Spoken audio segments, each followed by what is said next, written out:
खुशामदीद मोहतरम नाज़रीन, आप तमाम का HKA न्यूज़ में खैर मक़दम है।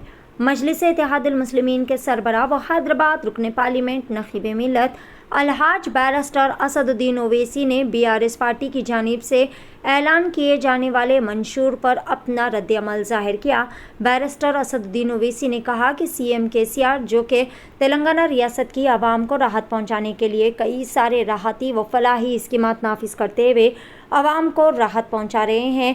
इन्होंने कहा कि BRS पार्टी को वोट दे और कहा जहां पर हमारा उम्मीदवार है वहां पर हमें वोट दे और जहां पर मजलिस का उम्मीदवार नहीं है वहां पर BRS हुकूमत को वोट देकर तेलंगाना रियासत के चीफ मिनिस्टर KCR को तीसरी मरतबा इख्तिदार में लाए।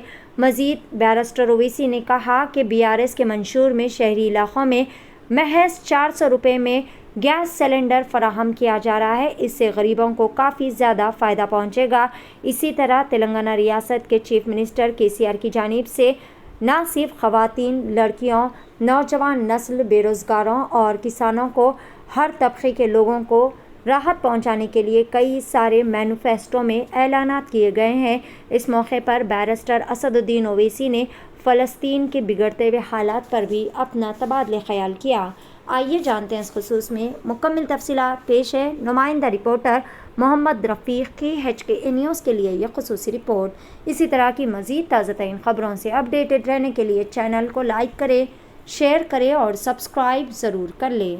समाज हो, किसान हो, उन सब के लिए मैं समझता हूँ कि बहुत कारामद साबित होगा और इससे यकीनन दोबारा KCR तीसरी मरतबा तेलंगाना के मुख्यमंत्री बनेंगे। अब फ़र्क ये है कि ये देते आए हैं पिछले 9 साल से, तो जनता में इस पर एतमाद है, भरोसा भी है कि भाई ये 9 साल में इसने किसानों को दिया है, किसानों का बीमा शुरू किया जिसको मोदी जी ने कॉपी किया। तो ये एक बहुत बड़ा ट्रस्ट फैक्टर है जो आवाम में एक एतमाद है कि हाँ, जब हमको 9 साल में जो मिला है अब इससे और इम्प्रूवमेंट होगा। तो ये मैं समझता हूँ कि ये इससे KCR को दोबारा आवाम उनको अपनी मोहब्बतों से भरोसे की बुनियाद पर उनको दोबारा तीसरी मरतबा तेलंगाना का वज़ीर आला बोलिए या मुख्यमंत्री उनको बनाएगी। सर, कल एक ओल्ड सिटी में प्रोटेस्ट हुआ जिसमें ये कहा गया कि PCC प्रेसिडेंट कांग्रेस को कुछ हिंदू ओल्ड सिटी में हिंदू लोगों को टिकट दिया गया, उसके एवज में प्रोटेस्ट हुआ। ये कहा गया कि ये बात साबित हो गई कि जो रेवंत रेड्डी असद भाई बोलते हैं वो वाकई में असद भाई बोलते हैं, दोनों का ज्वाइनिंग हैंड है।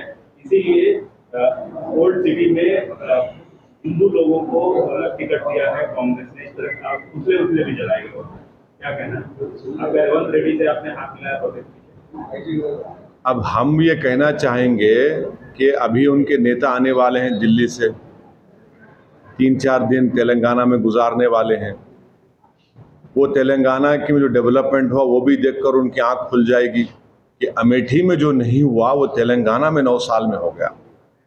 माने अमेठी में आप लोगों की 40 साल की विरासत जो आप हार गए, वहाँ डेवलपमेंट नहीं हुआ। कई प्रधानमंत्री थे, वो जब तेलंगाना में चलेंगे तो उनको दिखेगा कालेश्वरम का पानी, उनको दिखेंगे ब्लू पानी के टांकियाँ, पाइप वाटर, डेवलपमेंट दिखेगा। तो हम उनसे कहना चाह रहे हैं कि भैया आप लोग बैठकर, वो उनसे हमारी अपील है कि अपनी पार्टी में बैठकर डिसाइड कर लीजिए कि असदुद्दीन ओवैसी है क्या। एक तरफ कांग्रेस बोलती ये ओवैसी मिला हुआ है बी टीम, और अमित शाह जब आते वो बोलते स्टीयरिंग मेरे हाथ में है। तो पूरे तेलंगाना के चुनाव में एक ही चीज चलेगी, बी टीम और ओवैसी, बी टीम, इतना ही चलेगा। अब इनको जिनको टिकट नहीं मिला, मैं उनसे अपील कर रहा हूं कि आ जाओ मेरी पार्टी ज्वाइन कर, तुमको हम इज्जत से नवाजेंगे।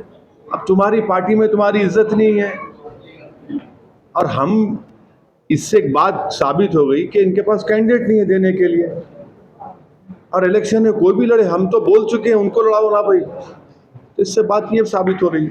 आप कितने सीट पे कॉन्टेस्ट करने वाले हैं? अभी ठहरिए ना मैडम, जल्दी क्या है, बोलेंगे आपको, जल्द से जल्द बता देंगे। रेवंत रेड्डी ने हाल ही में एक बात कही है। हाँ नहीं, आचार संहिता जरूर लागू हो गई है, मगर तेलंगाना के इलेक्शन का समय क्यों लगा? नहीं, तेलंगाना के इलेक्शन का नोटिफिकेशन भी आना है ना। सबर का फल मीठा होता है।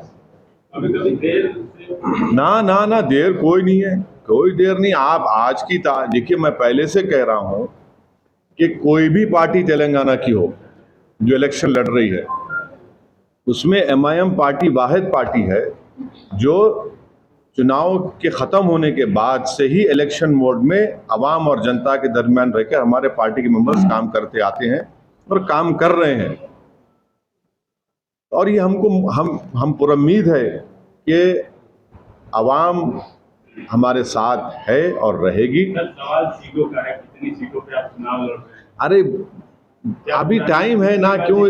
हाँ, पिछली बार जितनी सीटों पे लड़े थे उसने पे लड़ेंगे, उससे ज्यादा जितनी सीटों पर हम लड़ने वाले हैं आपको बता दिया जाएगा, आवाम को बता दिया। हम अब जाना है, हमको बताएंगे आप। अच्छा, यहाँ का नहीं बताना है तो राजस्थान और मध्य प्रदेश में बता दें। राजस्थान में तो 3 ऐलान कर चुके हैं। अब ये जमील साहब से पूछिए जो हमारे वहाँ के अध्यक्ष हैं, वो तय करेंगे। मध्य प्रदेश में नहीं, वो भी मध्य प्रदेश में वहाँ के कोर कमेटी के लोग, ये लोग मिनाज साहब। है पार्टी के। नहीं भाई, देखिए, अगर ANI की पॉलिसी हो या किसी अखबार की पॉलिसी हो, क्या करना है इस स्टेट में, हैदराबाद में, यकीनन ऊपर से तो ऑर्डर आता है आपको, मगर आप भी तो थोड़ा इंडिपेंडेंट है ना, तो वो भी इंडिपेंडेंट है।